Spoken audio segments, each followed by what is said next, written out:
Gerardo Melo Mourão. Invenção do Mar. Canto quinto.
Os reis magos, os sacerdotes caldeus, os padres babilônios e os profetas hebraicos inventaram o enigma deste número.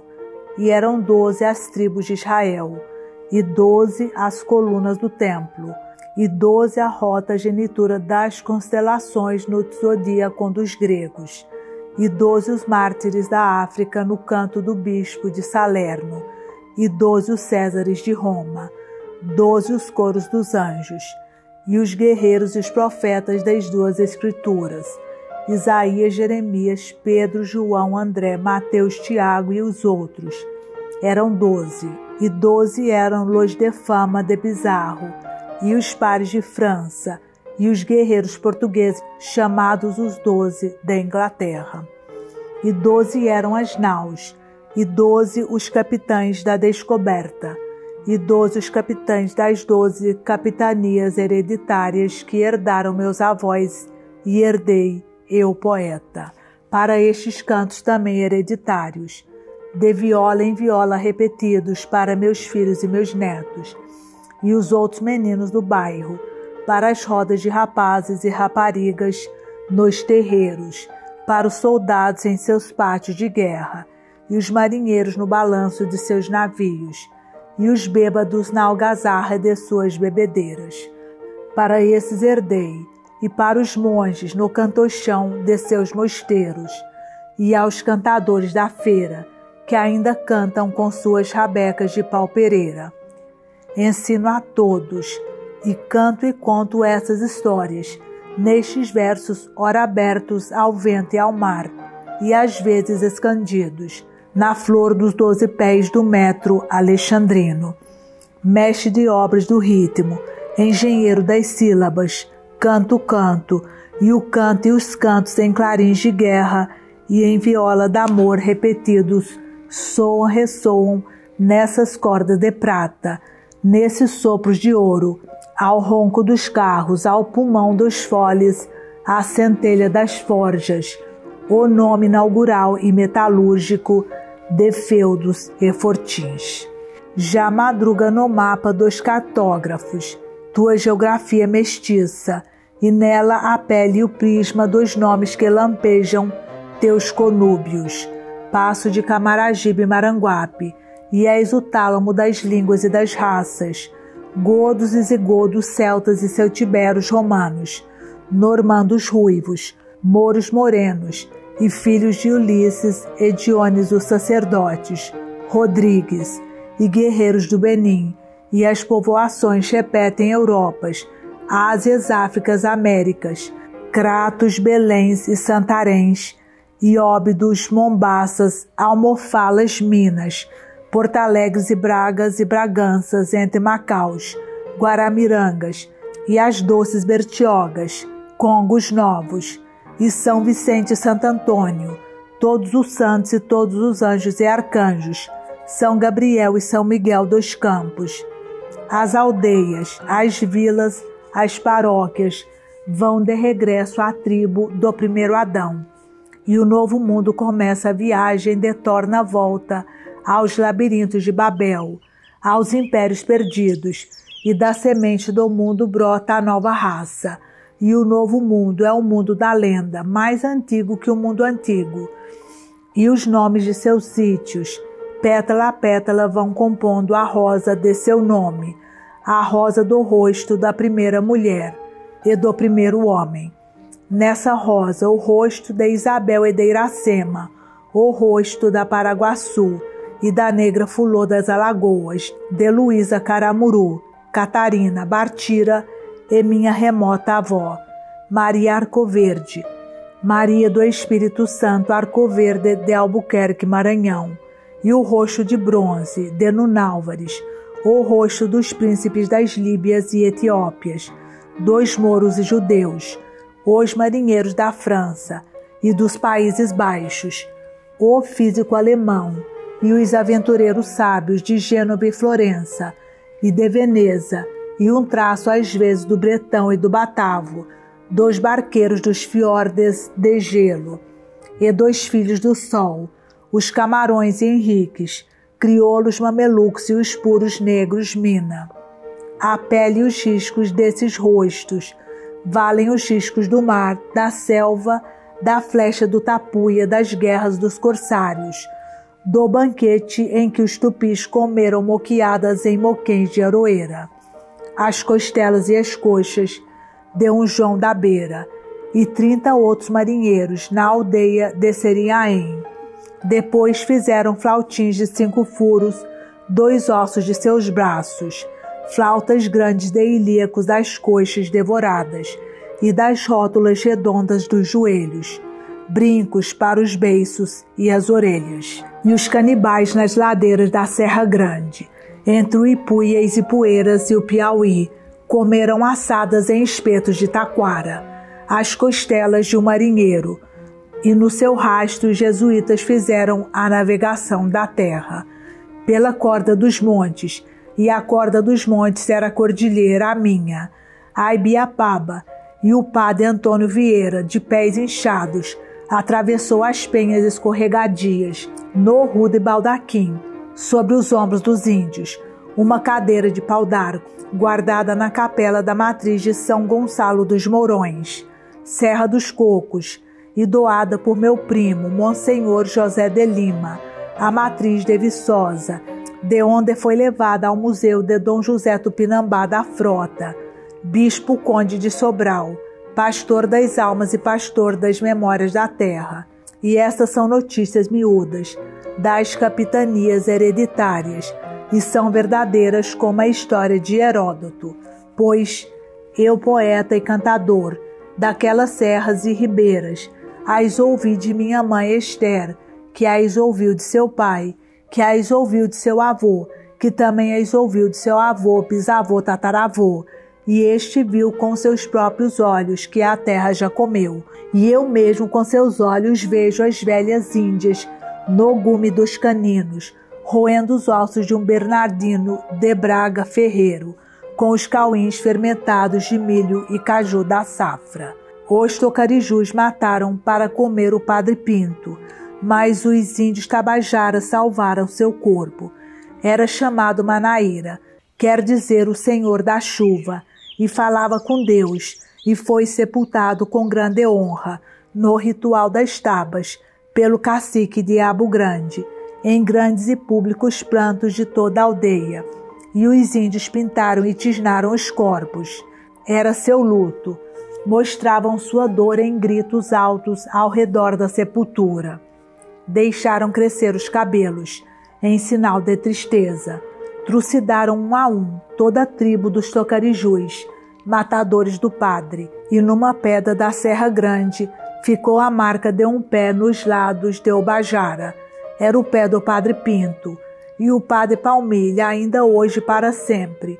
As procissões, as roças, as bandeiras e os rochedos da Ibiapaba minha, onde os índios pintaram sobre o abismo de água fria o imenso galo vermelho, o Cristo cantador das madrugadas da serra.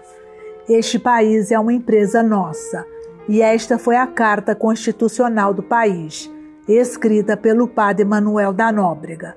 Não era uma empresa do rei, de sua corte, de seu clero, de seu tesouro, de suas armas, empresa nossa, de cada capitão, cada soldado, cada padre, cada bolsa, cada um de seus fundadores, e cada sonho era um feudo, e cada feudo um sonho, e cada sonho um perigo, e cada marinheiro, ao pisar a terra, pisava seu próprio feudo, seu risco, sua vida e sua morte, e era senhor de seu risco, sua vida e sua morte, em busca de seu império.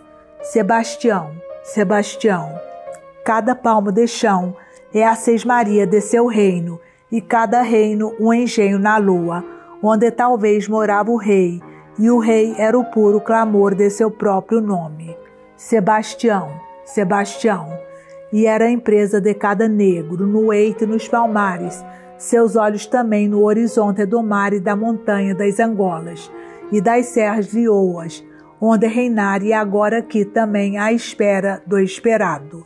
Sebastião, Sebastião, e era a empresa do tamoio com seu cocar de ouvido colado ao chão das várzeas, esperando o rumor dos passos do encoberto na marcha que viria pelos vales do oeste.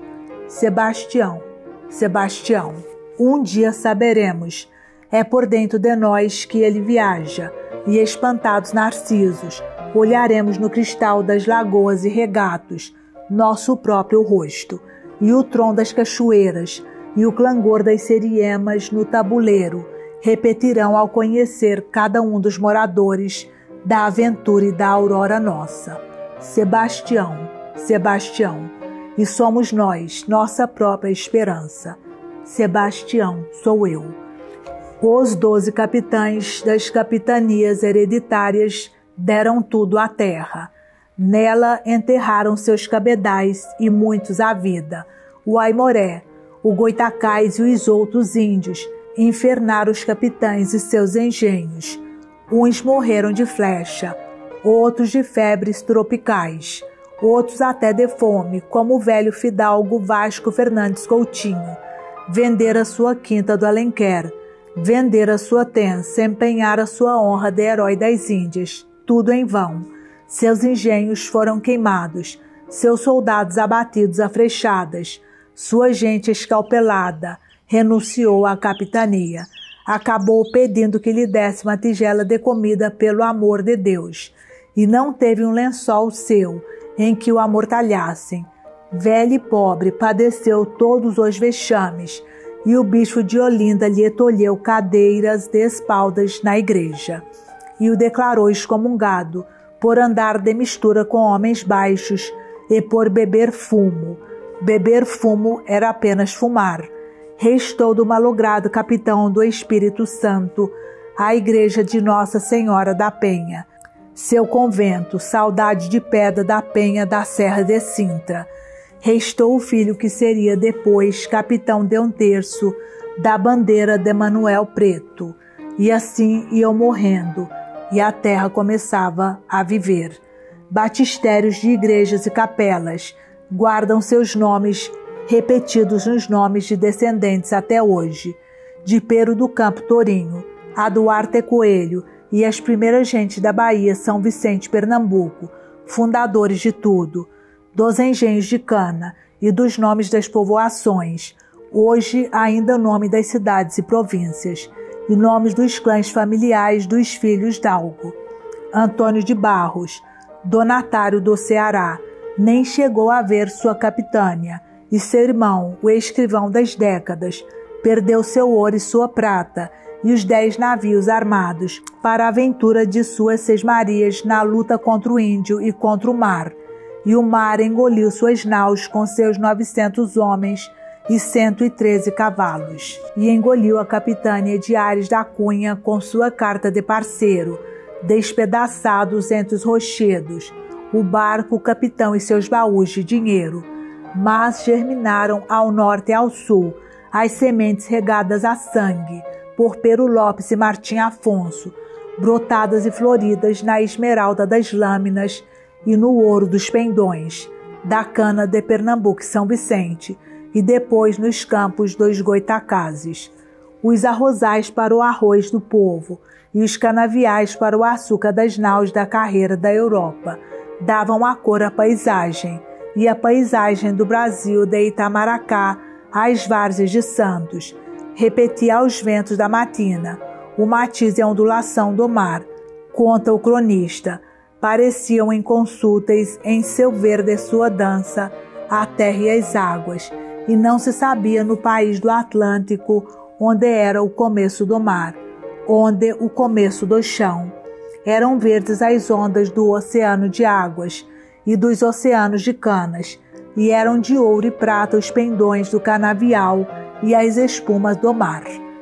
Quando o verde dos teus olhos se espalhar na plantação, uma lágrima sentida vai molhar todo o sertão.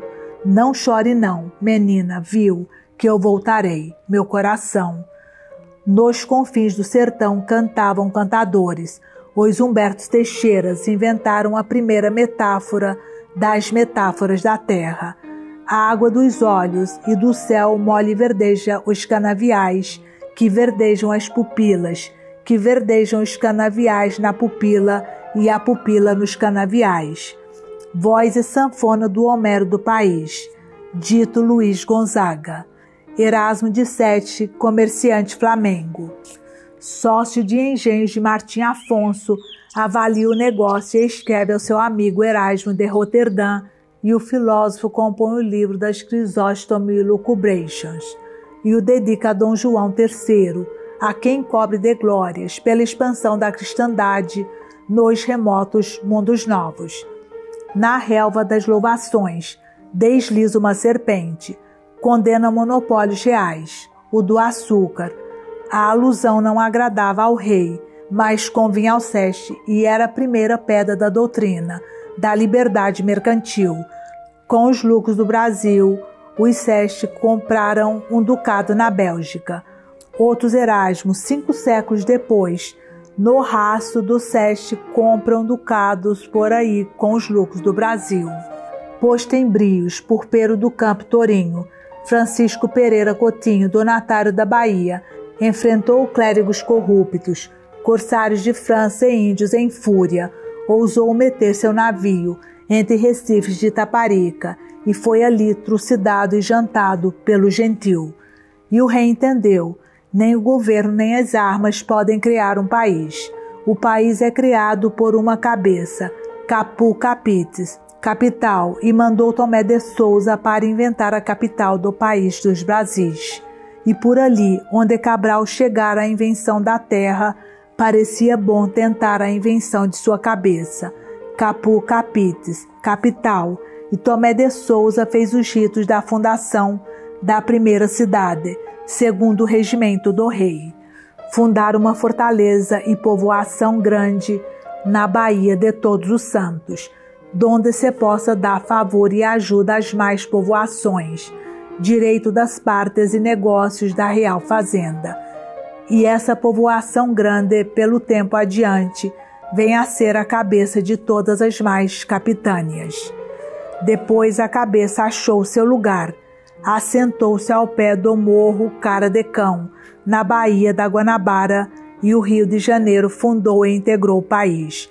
E a insensatez e a ignorância dos tempos tentou desfundá-lo e desintegrá-lo e engendrar uma capital de ópera opereta.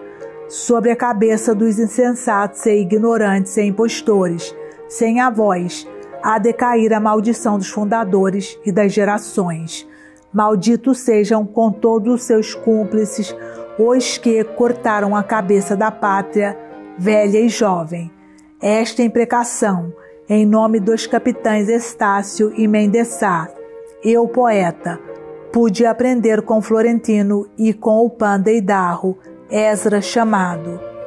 Volta o canto do mestre de capela, e eram 1000 os que partiram do Restelo, e 2000 no cais clamavam o adeus dos que ficavam ao pranto dos que partiam, todos em trabalho de lágrimas.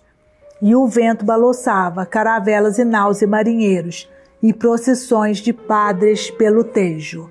Homens de armas, colonos degredados, muitos, desceram na Bahia, e Tomé de Souza, ao lado do Caramuru, marchou com os homens em forma de combate e procissão.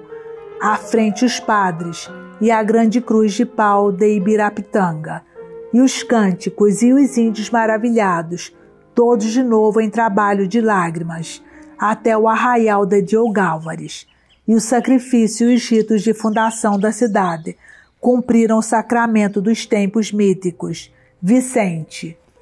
Imolaram-se as árvores e os bichos da terra, alimparam e sagraram o espaço benzido pelos padres, cantaram hinos e beberam pipas de vinho e aclamaram a cerimônia de erguer as cumeeiras.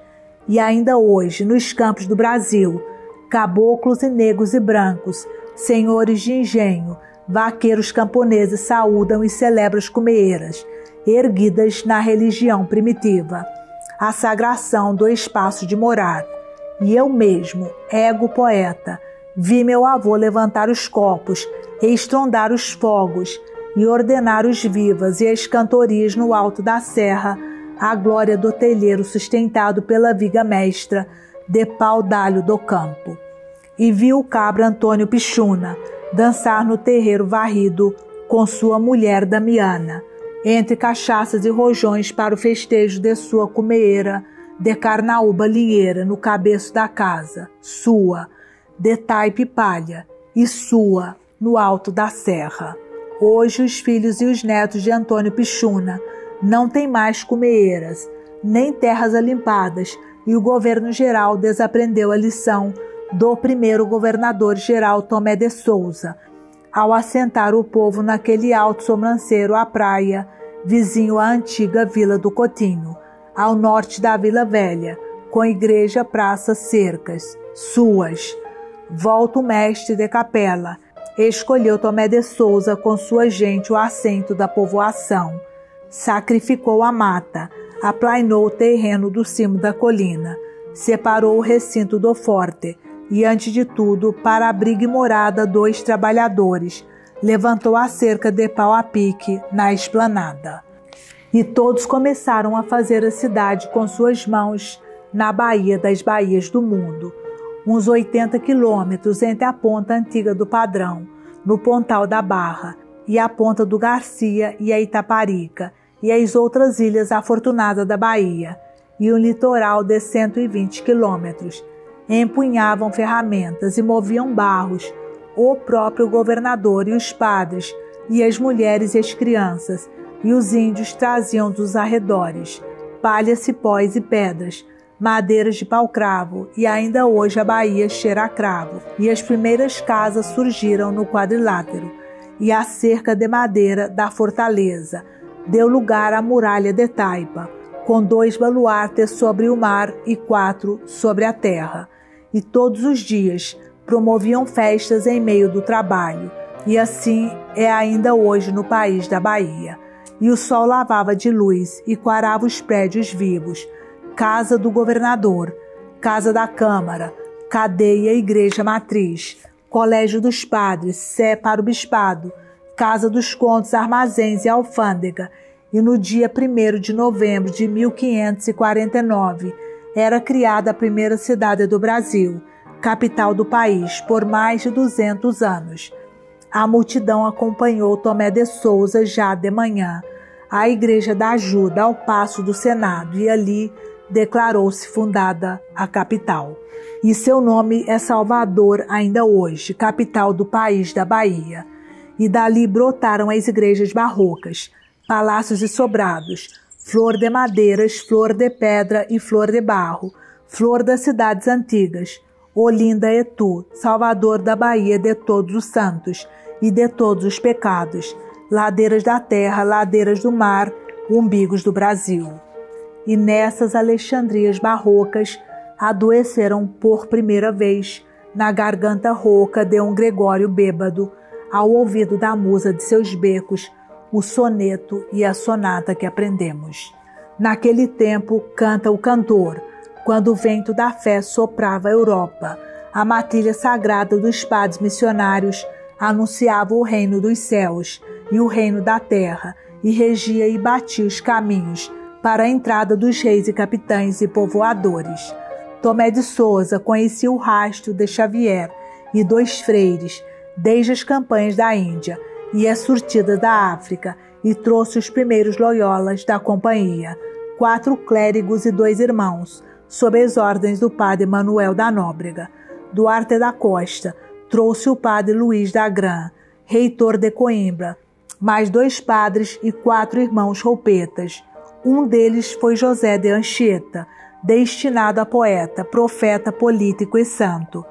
E veio o primeiro bispo, Dom Pedro Fernandes Sardinha, com mais 4 loyolas, com muitas donzelas da rainha Catarina e do mosteiro das órfãs, mandassem mulheres solteiras ou viúvas, pedir ao padre Nóbrega, ou mesmo de vida errada, era preciso casar os colonos, e até os teólogos já sustentavam diante da caça dos machos a volúpia do coito. Ultra ignoscale non peccator, nas bandas do equinócio, ao sol do Equador, nada é pecado. A sombra das Sodomas e Gomorras, as folias das Babilônias mamelucas, a impiedade, os festins de Baltazar e as usuras dos mercadores e as rapinas dos verres de aventura começaram a envenenar a vida do clero, nobreza e povo. E o bispo, com suas riquezas, e o provedor mor, e 2 cônegos, 2 mulheres honradas, muitos homens nobres, e outra muita gente, mais de 100 pessoas se partiram de volta ao reino e não chegaram. O navio despedaçou-se na barra do Coruripe. Bandas de São Miguel dos Campos, salvos do naufrágio, 1 a 1 abatidos dia a dia. Nenhum deles escapou do tacape dos caetés. Devoraram grelhadas nas brasas as carnes gordas e as carnes magras. As 2 senhoras honradas, a sogra de Rodrigo de Freitas, os senhores cônegos e o Aldaian, Deão da Sé, e todos os 100 e tantos náufragos, Sua Excelência, o senhor bispo, e o provedor mor Antônio Cardoso de Barros, irmão do escritor João de Barros, e malogrado capitão-geral da capitânia do Ceará. E ali, onde mataram e comeram as mãos ungidas dos santos de Deus, conta a história de Frei Vicente. Nunca mais a terra se cobriu de erva, estando todo o mais campo coberto dela e de mato. O sangue clamou a Deus da terra contra a impiedade. O tacape partidor de cabeças, a flecha, a embira e o espeto do moquém tocaiavam por toda parte, não detiveram os passos do povoador. E chegou Mendeçá, o gentil levantou-se, seu filho foi varado pelas flechas, e ainda chorava o filho morto quando começou a guerra dos franceses. De lágrimas e sangue se nutriam as raízes da terra. Eram os índios, comedores de gente. Eram franceses em cursos e fortins no Rio de Janeiro, onde Nicolau de Villaganon aliciava o gentil e fundava sua França Antártica, em nossas águas, terra nossa. Da parte de Deus, de vosso rei, e do meu, admoeste requeiro, largueis a terra alheia, a cuja é, e vos vades em paz, sem querer experimentar os danos da guerra. Adverte Mendeçá. Saíram os calvinistas a ferro e fogo, na batalha de 20 de janeiro. E onde foram os franceses, o jovem capitão Estácio de Sá fundou a cidade de São Sebastião do Rio de Janeiro, onde era o fortim dos calvinistas. Levantou Mendeçá a ermida de Nossa Senhora, e o morro passou a ser o Morro da Glória. E hoje brota a igreja oitavada, sobre a rosa de pedra do patamar do outeiro, talhamar do galeão da Senhora da Glória, esperando para sempre o vento e a vela da monção, que não parte e não volta, capitânia celeste da capitã da terra, sua capitania hereditária. A flecha envenenada entrou na bochecha de Estácio de Sá, e os soldados, vencedores dos calvinistas, não venceram as lágrimas e carregaram em silêncio o corpo do guerreiro morto, com a rosa vermelha e bela da ferida de seu rosto. E o jovem capitão foi enterrado na capela de pau a pique, entre os misereres dos padres e os soluços afogados no peito de seus arcabuzeiros e lanceiros. Sobre a semente do morto germinou a cidade. Doutor e homem de guerra, juiz e capitão, irmão do poeta Sá de Miranda, Mendeçá foi o senhor da guerra e o senhor da paz. passou a fio da espada os rebeldes, aboliu a escravidão dos índios, fechou antros de tavolagem medrados como praga, aboliu a servidão das índias em serviços de alcove e alcoce, deteve a abominação dos antropófagos, a vida viciosa dos clérigos e a exploração do povo. Plantada a cidade no outeiro, os mercadores abriram pipas de vinho para celebrá-la, propuseram preços exorbitantes para a venda em quartilhos. O governador exarou o cúmpra-se, tirou da cabeça o grande capacete e decidiu: esta é a medida do quartilho.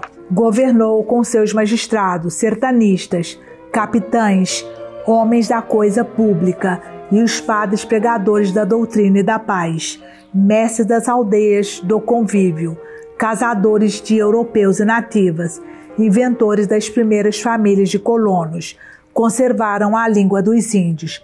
Nela compuseram as primeiras gramáticas, antologias da mitologia oral, racontos, leis das tribos da selva, escreveram os primeiros poemas, os autos de teatro, os catecismos, os evangelhos, as ladainhas, e recortaram os hinos sagrados e profanos, e ensinavam o tupi aos portugueses, e ensinavam português aos tupis, e o latim à memória de todos, e fundavam novas cidades. E o padre José de Anchieta escrevia em dáctilos virgilianos a epopeia de Gestes Mendiçá.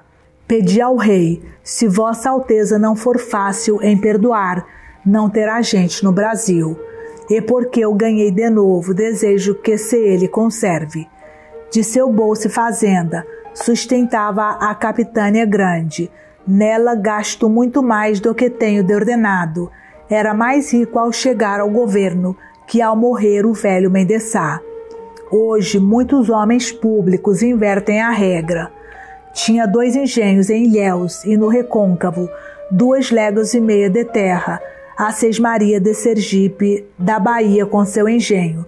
Estimava a legítima da filha em 10.000 cruzados e dizia no testamento: tenho mandado muito açúcar ao reino, e assim do pau-brasil que lhe mandei, sendo 1.000 e tantas arrobas de açúcar para Flandres. Na Bahia possuía perto de 500 cabeças de gado, e um curral junto do Juanes com 150. Em muitas cartas pediu à rainha para ser exonerado, e morreu com a imagem da cidade nos olhos, a cidade sonhada no dia da fundação, e a profecia: há de ser um empório do mundo. De todos igualmente desejado, canta Antônio Ferreira, veio o sucessor do grande Mem, Luís de Vasconcelos. Tomé de Souza era filho do prior de Rates. Dom Luís era filho do arcebispo de Lisboa, nascido entre padres. Trouxe em 6 navios o padre Inácio de Azevedo, mais 39 jesuítas. Os corsários franceses tomaram no meio do Atlântico a nau dos padres e os lançaram no mar, e são chamados com Santo Inácio de Azevedo, os 40 mártires do Brasil. O navio de Dom Luís foi dar a São Domingos, Antilhas, e outro corsário francês o matou. O governador-geral morreu com a espada na mão. Sobre os mortos da terra, sobre os mortos do mar, riscado o mapa a sangue, fulgurava ao sol do Equador a face atlântica do país do Brasil. Sua gente, seus capitães, seus Rômulos, seus padres, seus licurgos, seus heróis e seus mártires, muitos, seus governos, suas tribos da selva, das Áfricas, das Ásias, das Europas, entre lágrimas e brados de marujos, entre o estrondo das bombardas dos guerreiros, a ladainha latina dos padres, a imprecação dos degredados, a blasfêmia dos infiéis, o maracá e a inúbia dos tupis, os boréis do antropófago e os grandes olhos espantados das princesas da Angola, o lundu dos cativos nos terreiros, e o chiado do ferro em brasa, e o rumor da chibata nos rins dos anjos de ébano do Benim. Todos os pontos contrapontos da alegria e da cólera saltam e tombam, cantam e gemem no coração do homem da mão de Deus, do frêmito da terra, da incerteza do mar, do sol da selva, das cachoeiras e dos rios. e do azul e da estrela do céu brotado. Os tibiriçais e calbis e arco-verdes e mel redondo guardam os colégios dos padres, e as bartiras e iracemas, e as filhas em flor do cacique arco-verde, nos leitos de relva, nas alcovas, nas redes, arredonda na barriga morena o arco da aliança, e na arca da aliança das camarinhas de palha o amor sobe do mar, desce da lua, e os marinheiros do Algarve com seu sagrado orvalho orvalham a aurora, desabrocha a flor da raça. E o padre Nóbrega e Anchieta fundam colégios e cidades, aulas em Olinda, São Vicente, Ilhéus, Salvador e Rio de Janeiro e São Paulo, onde o colégio Inácio é semente e lugar dos bacharéis de hoje. E escrevem sem cessar à corte sobre as precisões do país, e convertem o gentil, e dilatam a fé e o império, e Anchieta faz versos em Enhengatu, a língua boa, ordena sua gramática e seu léxico, e vai com Nóbrega às aldeias tamoias rebeladas, e não tendo mais papel nem tinta, nas areias da praia de Iperóigue, repete o poema mnemônico da Ilíada nas areias da praia Jônia, escreve com seu cajado, era corcunda, e guarda de memória o poema A Mãe de Deus. Os milhares de hexâmetros latinos cantam a glória da Virgem Maria, e os fundadores de São Vicente de São Paulo, destinada a ser a cidade maior do mundo atlântico. Finam sem privações, sem uma cama, sem uma pedra para descansar a cabeça, como o Filho do Homem, e os pobres de nossos dias nas ruas inclementes, e são enterrados em lençóis de caridade. Tibiriçá arranjou para os padres a primeira cabana de palha. Eles vinham pregar a fé e civilizar a terra. Civilizar, lembra Efraim, é fazer civitates e civis, cidades e cidadãos. E o padre Braz fazia os petipés, regras de escala, traçava paredes, lavrava madeira com sua enxó e o serrote na mão calejada. Nunca aprendera as artes de pedreiro ou marceneiro, com a memória das casas de Portugal e das ocas dos índios, se fez mestre de obras e levantou a igreja, e ao pé da igreja a casa dos estudantes, depois colégio grande, e a construção era muito boa, diz o padre Gran, e no melhor lugar que se podia escolher, e dali partiam as ruas feitas à moda portuguesa, com as coisas necessárias a cada família em círculo. O tapume defensivo de pau a pique, dentro as oficinas, nascia a cidade de São Paulo, padrão um dia do Brasil, dentro a colmeia das artes dos ofícios das indústrias, fora a fortaleza, e o que os povoadores chamavam de caminho do Padre José veio a chamar-se romanamente Via Anchieta, e é por ali São Paulo de Piratininga, capital do país dos paulistas. Foi o padre Nóbrega, foi o padre José, e a crônica conta a primeira casa, pousa estreito aberto aos ventos frios, às chuvas do Planalto, por comida, a farinha dos índios, e rondando sempre à noite o perigo dos índios comedores de gente. Vai-se fazendo uma formosa povoação, e escreve Nóbrega. Depois foi cantada a vida desse padre José, por Luiz Nicolau Fagundes Varela, poeta e santo e bêbado, e foi contada pelo poeta mais alto, cantor e querubim, e anjo da guarda de todos nós, São Jorge de Lima, contador de histórias dos banguês, do reino das Alagoas e do reino de Deus.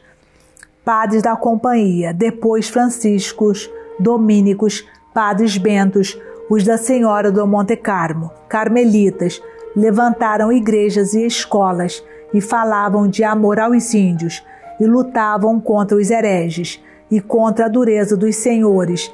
Alcançaram do Papa Farnese, dito Paulo III, a bula de declaração. Os índios e os negros são seres humanos como os brancos, criados pelo mesmo Deus e por seu Filho redimidos, destinados à salvação. Todos devem amá-los e respeitá-los como a si mesmos e não podem ser tratados com tortura e servidão. Mas ai de nós! Breve, os gemidos dos homens, das mulheres e crianças partirão dos porões dos negreiros, da costa da mina e das costas da Guiné, às costas do Brasil.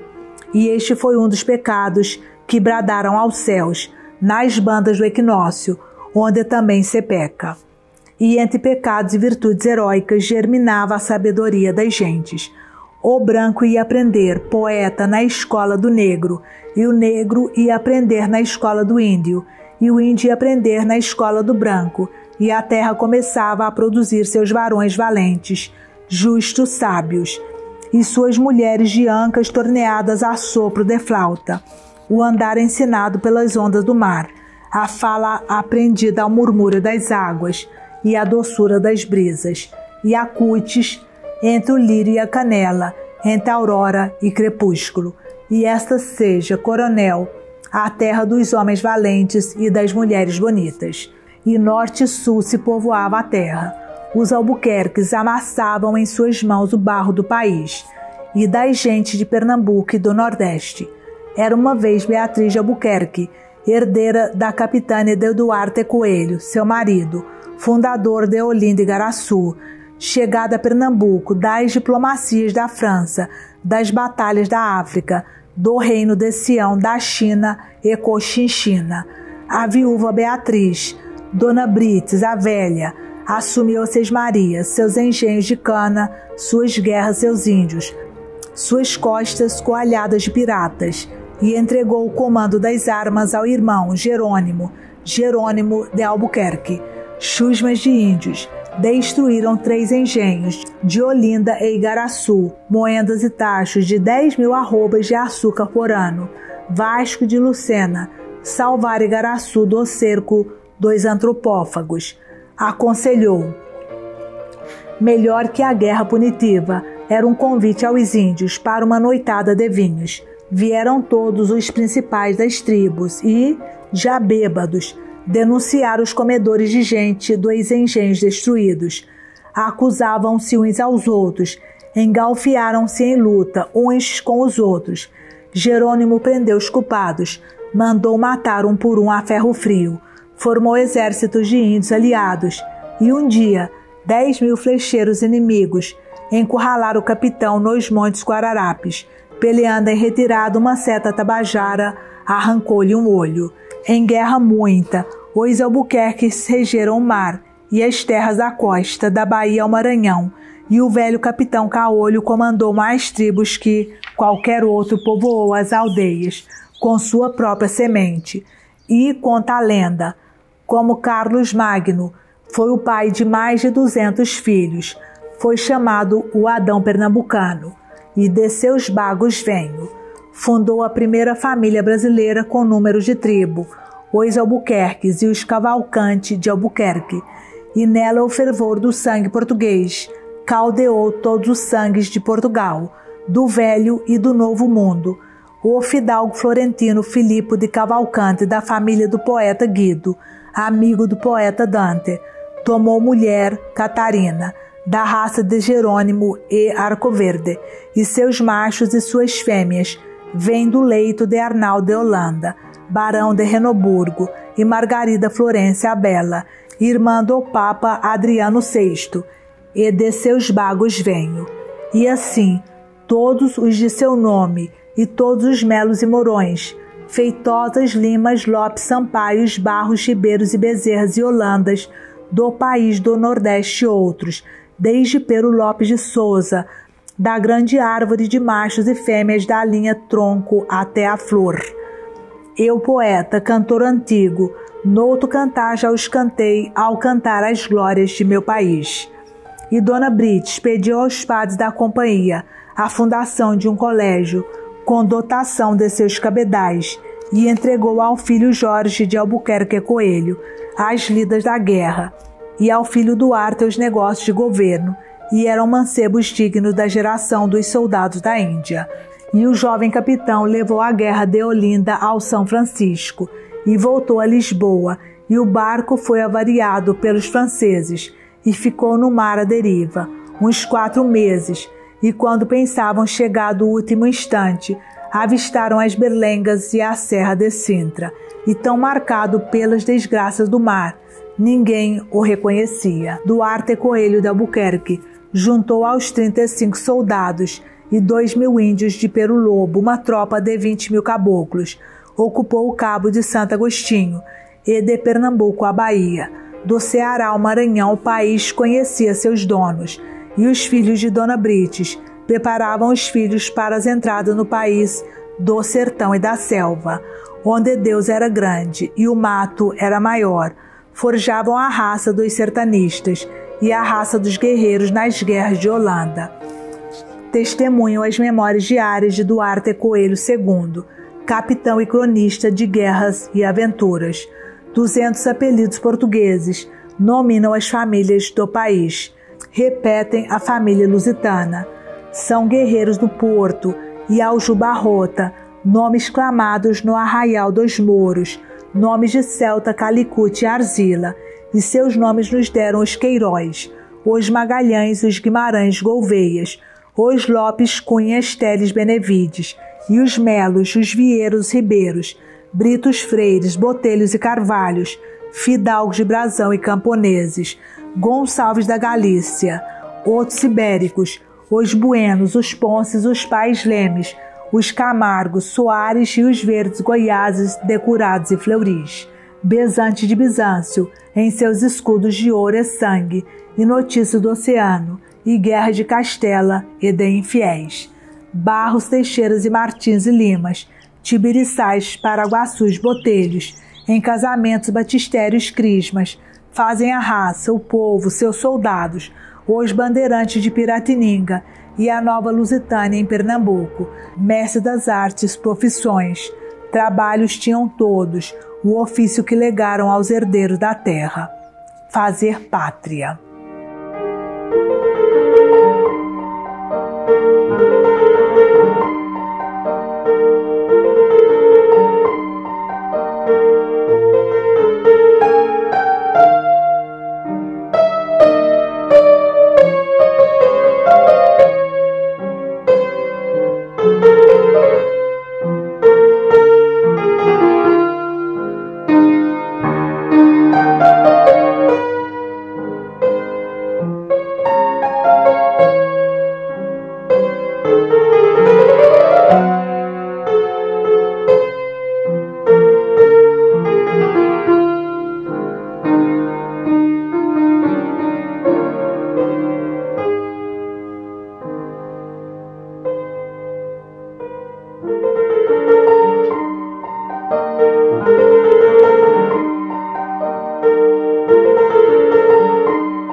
Música